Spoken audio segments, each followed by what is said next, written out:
in there, Nancy. The dispatches just came through from Santa Fe, and the major's studying them. Oh, then he'll be forever. Well, so the rebels still hold Cold Harbor, huh? Yes, sir. General Butler's attack at Petersburg was a failure. General Butler. General Butler is a military idiot, Duffy. I should have been there. I'm sorry to interrupt, but we just sighted the new troops in the hill outside the fort. Were you out riding alone, Nancy? Of course not. I went with the detail.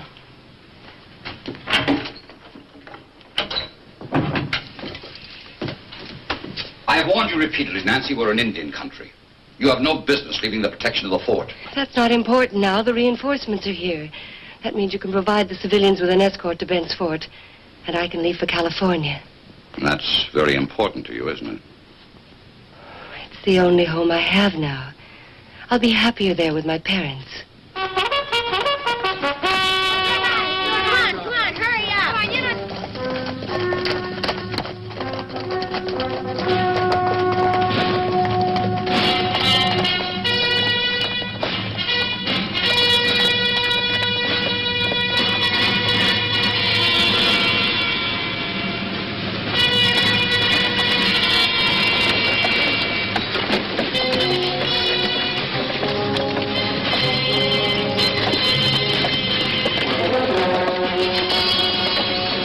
Captain Bradford and detachment reporting his orders, sir. My compliments, Captain Bradford. A fine-looking group. I'm surprised at the War Department's generosity. These men know how to sit a saddle. Yes, sir. They were formerly Troop F, 5th Georgia Cavalry, spearhead of Jeb Stewart's brigade. Am I to understand these men are Confederate prisoners of war? Oh, no, sir. They've all received full pardons over a month ago. Perhaps the major hasn't heard. Heard what? The President's proclamation, sir, permitting all prisoners of war to volunteer for service on the frontier. An emergency measure, sir. The only way to maintain these garrisons. This is an isolated post, Captain Bradford. Dispatches are often lost or delayed. I hadn't heard the Union Army was now embracing the enemy. They've all taken an oath of allegiance, sir. What good is an oath of allegiance to men who are guilty of treason? Lieutenant Putt! As you were. I was about to commend you men on your dashing military appearance. I shall still do so, but with certain reservations. You men have chosen service here in preference to a prison camp. But let me make this clear. The existence of this post and the lives of the men in it depend upon your obedience and unquestioning loyalty. I'll vouch for the honor of my men's motives, sir. Lieutenant Tucker, sir. I assume the lieutenant was also a former member of Stewart's brigade. Yes, sir, and proud of it. Lieutenant Tucker was formerly a colonel in the 5th Georgia Cavalry and the commanding officer of these men, sir. Interesting. Washington must feel that we're so far removed from the war that they can send us rebels with which to defend the frontier. May I remind the Major that the frontier belongs to America, whichever side wins. Sergeant Major Duffy, Yes, sir. take charge. Yes, sir. Figure it out for yourself, Captain. We have a patrol area of 10,000 square miles and less than 100 men to cover it. Old Satang could throw 1,000 Apaches against us any time he chose. There's been some talk that the Confederates are attempting to stir up the savages. Do you think there's any truth to that, Captain Stanley? It'd be sound military tactics. Have you had any experience fighting Indians, Lieutenant Tucker?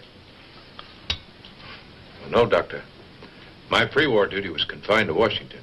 Well, for my part, I'd be much more interested in hearing about Mr. Tucker's military exploits. Were you with Jeb Stuart from the beginning, mister? I was with Major General Stuart all the way to Yellow Tavern. That first Bull Run? Yes, sir. At Gaines Mill and Savage Station? Yes, sir. At Crampton's Gap? Yes, sir. Fredericksburg? Yes, sir. And were you also with him at Chancellorsville? Yes, sir. At Chancellorsville when Jeb Stuart made his charge on Brown's brigade? My squadron had the honor to lead that charge. Excuse me.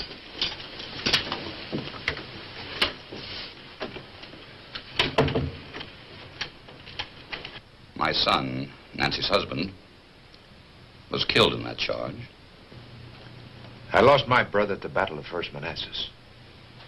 And a cousin at Vicksburg. Have I the Major's permission to see to the comfort of my troops?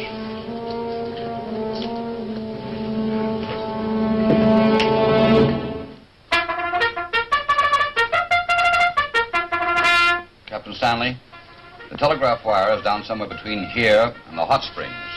You will take a detail and mend that break. Very good, sir. Lieutenant Adams, you will take charge of the wood detail. Yes, sir.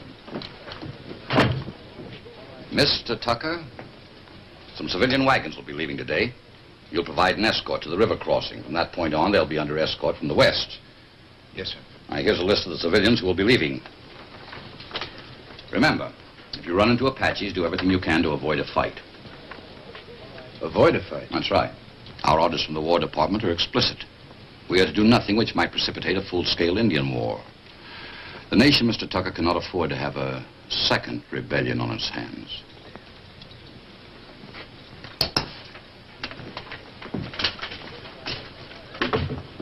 If you want a man to be a good soldier, sir, it's necessary to treat him as one. You take me for a fool, Bradford? That man's a rebel to the core. He'll go over the hill the first good chance he gets. If you believe that, sir, why did you send him on this mission to Bent's Fort? It's a perfect opportunity for Tucker and his men to desert.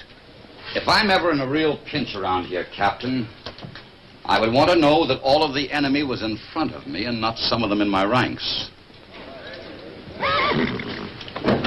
Better tighten those up a little, Pickens. Lieutenant Tucker, I understand you and your men are escorting the civilian wagons. I wonder if I could ask you a favor. That's your service, man. I'll be traveling with the Simpkins. Would you please ask your men to load my trunk into their wagon?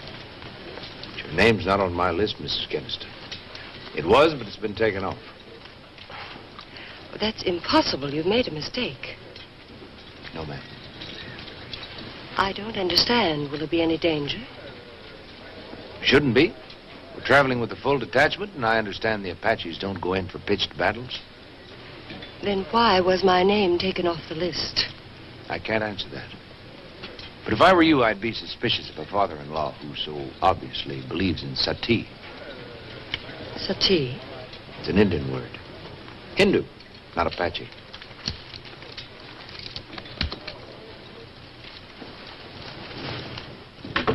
All right, Mr. Strong.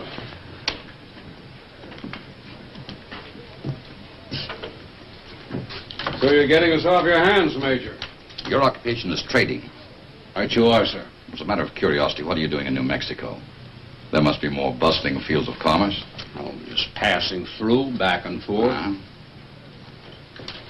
What's your destination? You're downright suspicious of me, Major. That's good. It's your duty. I think you'll find my papers are all in order. You look relieved, Major. Now, own up. You had me pegged for a Confederate agent, didn't you? It's my duty to be cautious. Of course.